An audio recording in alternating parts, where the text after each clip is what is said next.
চক্ষুদান দিল যেই জন্মে জন্মে প্রভু সেই দিব্য জ্ঞান হৃদে প্রকাশিত, প্রেম ভক্তি যাহা হইতে অবিদ্যা বিনাশ যাতে বেদে গায় যাহার চরিত। হরে কৃষ্ণ, আমি সুশোভিতা গোপিকা দেবী দাসী আপনাদের সঙ্গে আজকে আর একবার ছোট একটা গল্প নিয়ে। আজকের গল্পের নাম হলো কাঠুরিয়ার বুদ্ধি। এক গ্রামে এক কাঠুরিয়া থাকত। সে মনে করল যে কাঠ সংগ্রহ করার জন্য সুন্দরবনে গেলে তার বেশ লাভ হবে। আশেপাশের লোক তাকে পরামর্শ দিল যে সুন্দরবনে তো প্রচুর হিংস্র জন্তুর বাস, তাই সেখানে গেলে তোমার প্রাণ সংশয় হতে পারে, তাই অবশ্যই সঙ্গে অস্ত্র শস্ত্র নিয়ে যেও। এই কথা শুনে কাঠুরিয়া বলল যে আমি এত বোকা নই যে আমি কয়লা খনিতে কয়লার বস্তা বয়ে নিয়ে যাওয়ার মতো বোকামি করব। ওখানে অলরেডি অনেক বড় বড় গাছ রয়েছে, তাই আমি যদি কোনো হিংস্র জন্তু আমার সম্মুখে আসে, আমি সঙ্গে সঙ্গে কোনো বড় গাছের একটা বড় ডাল ভেঙে নিয়ে সেই জন্তুকে ভয় দেখালেই সে তৎক্ষণাৎ সেখান থেকে চলে যাবে। তাই আমার এখান থেকে অস্ত্র শস্ত্র বয়ে নিয়ে যাওয়ার কোনো যুক্তি হয় না। কাঠুরিয়া নিজেকে খুব বুদ্ধিমান বলে মনে করত, কিন্তু তার এই সাধারণ জ্ঞানটুকু ছিল না যে সামনে কোনো হিংস্র জন্তু এলে তখন তার ওই বড় গাছের ডাল ভাঙতে ভাঙতেই যে সেই হিংস্র জন্তুটি তাকে আক্রমণ করতে পারে এবং তাকে মেরে ফেলতে পারে, সেই বুদ্ধিটুকু বা সেই ধারণাটুকুই তার ছিল না। তো ঠিক সেরকমই হলো। কিছুদিনের মধ্যেই সবার কাছে সংবাদ এলো যে সেই কাঠুরিয়াটি একটি ছোট বাঘের হাতে নিহত হয়েছে। এর বেশ কয়েকদিন পর এক সাধু, হরিনামে মত্ত, ভগবত ভক্তিতে মত্ত, বাহ্যিক জ্ঞান শূন্য, সে সেই বনের ভেতরে প্রবেশ করলেন। কৌতূহল বশত কিছু লোক তার পিছন পিছনে অস্ত্র শস্ত্র নিয়ে প্রবেশ করলেন সাধুকে দেখার জন্য তার পরিণতি কি হয়। তো সাধু সেই বনে পথে হরিনামে মত্ত হয়ে হরিনাম করতে করতে ঘুরতে লাগলেন। অবাক ব্যাপার, যেহেতু সেই সাধু ছিলেন হিংসা শূন্য, তাই কোনো হিংস্র জন্তুও তার উপরে কোনো হিংসা প্রদর্শন করলো না। উপরন্তু উনি যে বিনা সহযোগে হরিনাম কীর্তন করতেন, সেই হরিনাম শুনে সেই হিংস্র জন্তুরাও হরিনামে মত্ত হয়ে নৃত্য করতে থাকত।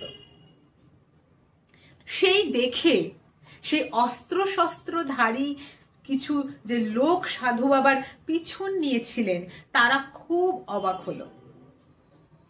তারা এটা বুঝতে পারলো না যে কেনই বা কাঠুরিয়ার সাথে হিংস্র জন্তুরা এরকম ব্যবহার করলো, আর কেনই বা তারা অস্ত্র শস্ত্র নিয়ে হিংস্র জন্তুকে দমন করতে পারে না, আর সাধু কি করে বিনা অস্ত্র যোগে এই হিংস্র জন্তুদের হিংসাটাকে দমিয়ে দিতে পারল। এইখানে এই যে কাঠুরিয়া, তাকে দিয়ে অষ্টাঙ্গ যোগীদেরকে বোঝানো হয়েছে, আর কর্মী বা ভোগীদেরকে দিয়ে বোঝানো হয়েছে এই অস্ত্র শস্ত্র নেওয়া মানুষগুলোর সাহায্যে। আর ভগবত ভক্তর উদাহরণ দেওয়া হয়েছে এই সাধুর মাধ্যমে।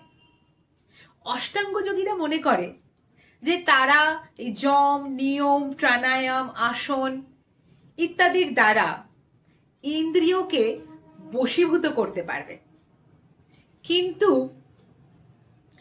ইন্দ্রিয়কে বশীভূত করার পূর্বেই, যেমন কাঠুরিয়া এই উদাহরণে ওই অস্ত্র তৈরি করার জন্য কাঠ ভাঙার পূর্বেই, গাছের ডাল ভাঙার পূর্বেই যদি রিপুরূপী বাঘ মানে কাম, ক্রোধ, লোভ, মোহ, মদ মাশ্চর্য এইরূপী বাঘ যে আক্রমণ করে তাকে শেষ করে দেবে না, তার মানে যে ইন্দ্রিয় চঞ্চল হয়ে যে তার পতন হবে না এমন কোনো কথা নেই। আবার ভগবত ভক্তেরা অস্ত্র শস্ত্রের সাহায্যে সাময়িক যে আত্মরক্ষা সেটাকেও তারা সমীচীন বলে মনে করে না। ভগবত ভক্তদের ইন্দ্রিয়কে বশীভূত করার জন্য অন্য কোনো সাহায্যের দরকার হয় না, কারণ ভগবত ভক্তি তাদের ইন্দ্রিয়কে বশীভূত করতে সাহায্য করে। আর এই ভগবত ভক্তির দ্বারাই খুব সহজেই এই যে আমাদের ইন্দ্রিয়, তারা খুব সহজেই আমাদের বন্ধুতে পরিণত হয় এবং যে রিপু কাম ক্রোধ লোভ মোহ মদ মাশ্চর্য এগুলো খুব সহজেই আমাদের শত্রু থেকে বন্ধু রূপে পরিণত হয়। ভগবত ভক্ত খুব সহজেই কামকে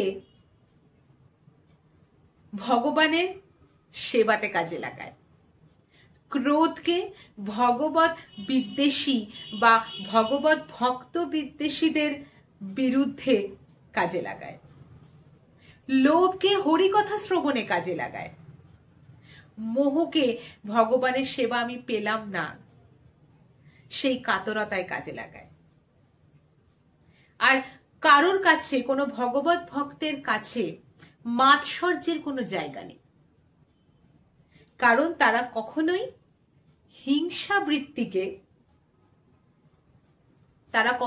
হিংসাবৃত্তিকে কাজে লাগায় না কোনো প্রাণীর বিরুদ্ধে।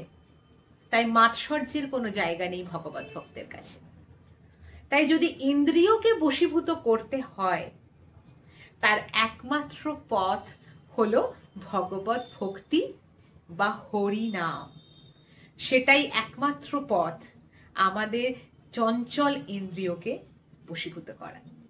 যদি আপনাদের এই কথাটা ভালো লেগে থাকে তাহলে অবশ্যই লাইক করবেন, বন্ধুদের মধ্যে শেয়ার করবেন, আপনাদের মতামত অবশ্যই করে কমেন্টে জানাবেন, আর চ্যানেলটিকে সাবস্ক্রাইব করে দেবেন। আজকে চলি, আবার আসবো নতুন একটা গল্পের সাথে। সবাই ভালো থাকবেন। হরে কৃষ্ণ। জয় শ্রীলা প্রভুপাদ।